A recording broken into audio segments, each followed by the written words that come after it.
Life as we know it has been put on hold in front of our very eyes these past couple of weeks.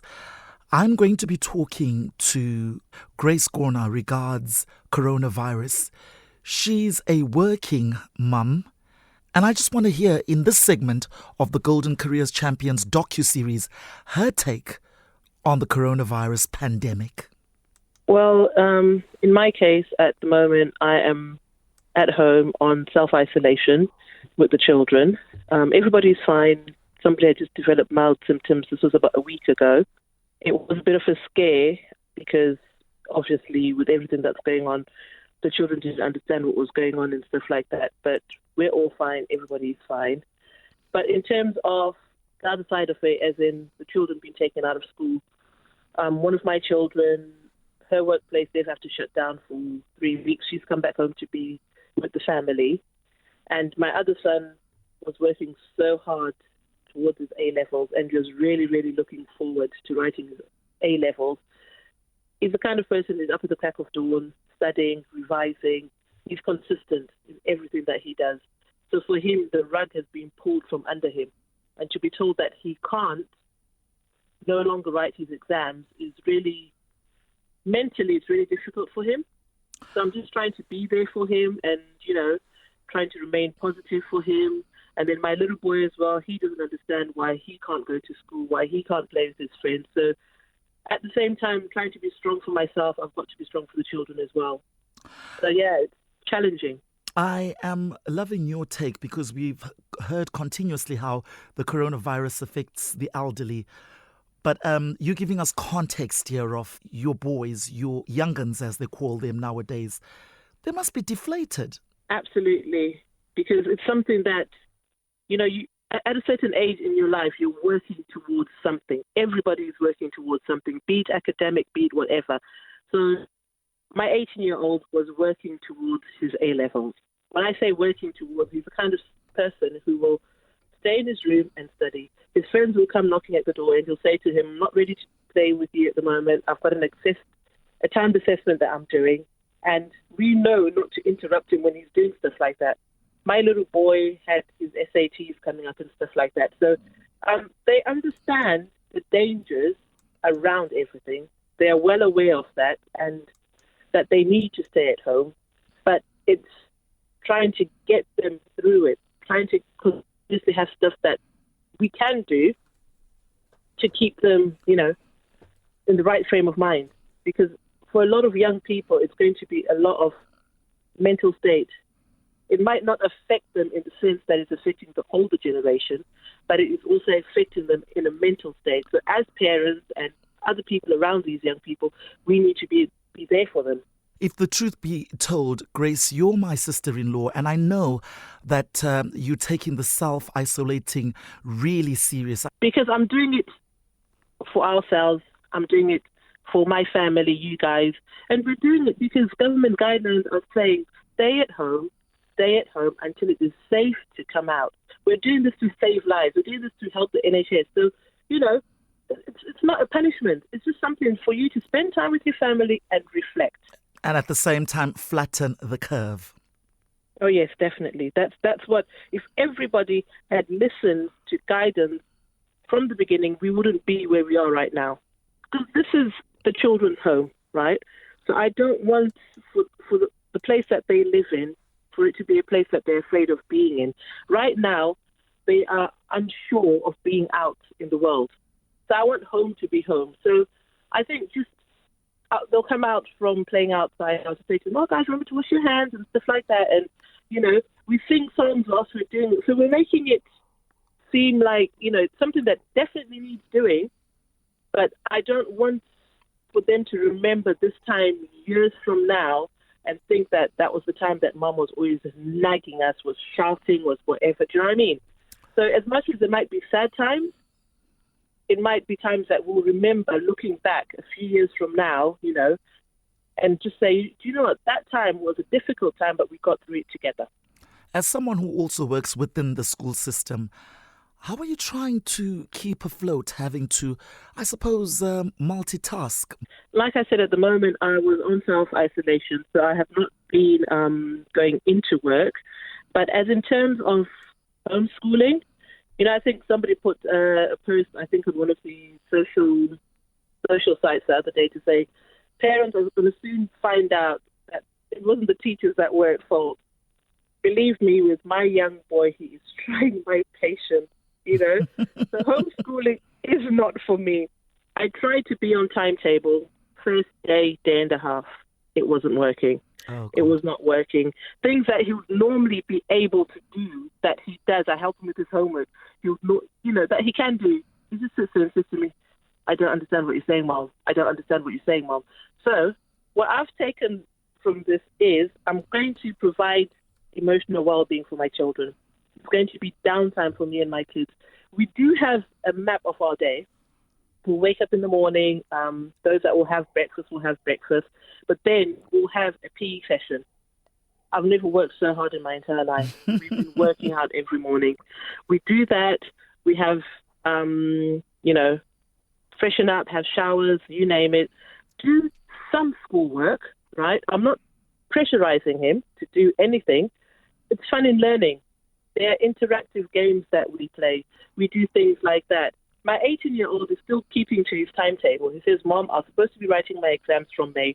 I'm going to study as if I'm still going to write my exams. But he's continuing to carry on doing that.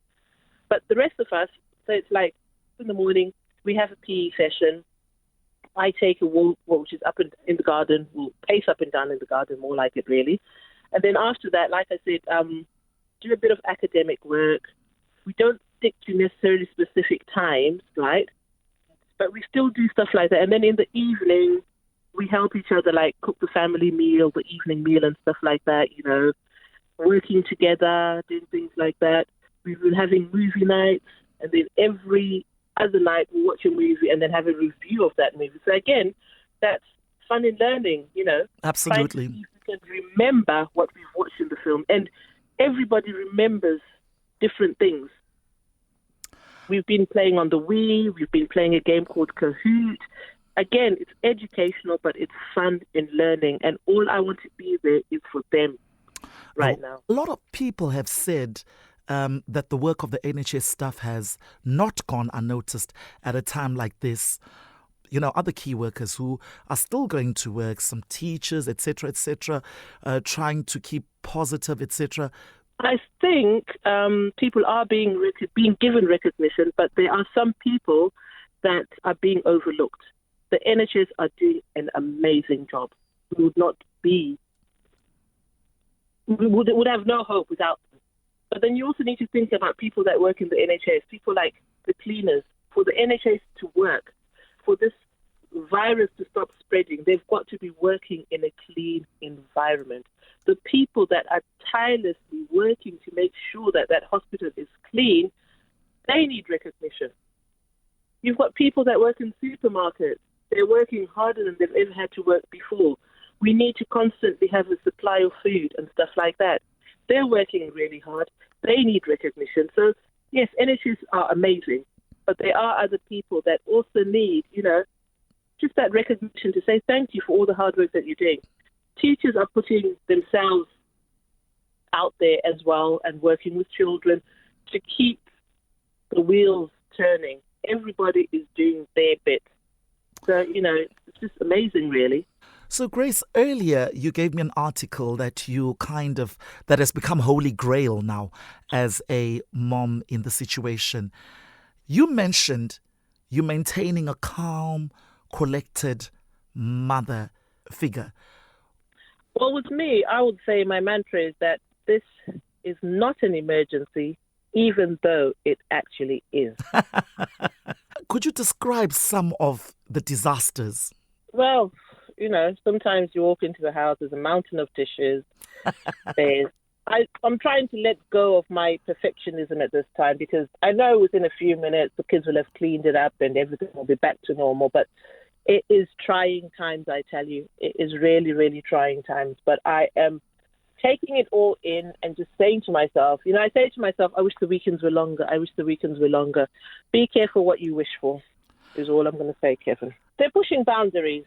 So I do not want them to remember this time as the time that mommy turned into a monster because all she ever did was yell. When people look back and they're like, oh, do you remember the time that this happened? Because we will get through this. We will get through this, and we will be smiling. I don't want my children to always remember it and say, oh, yes, you mean the time that mommy turned into a monster? Because all she did was shout. I'd assume it's not really a one-size-fits-all. Definitely not a one-size-fits-all at the moment. Things are just... different things work for different people. Definitely. In our house, it's the keyboard, learning how to play the keyboard. One of my children is following something on YouTube, and they're trying to learn the keys to a certain song.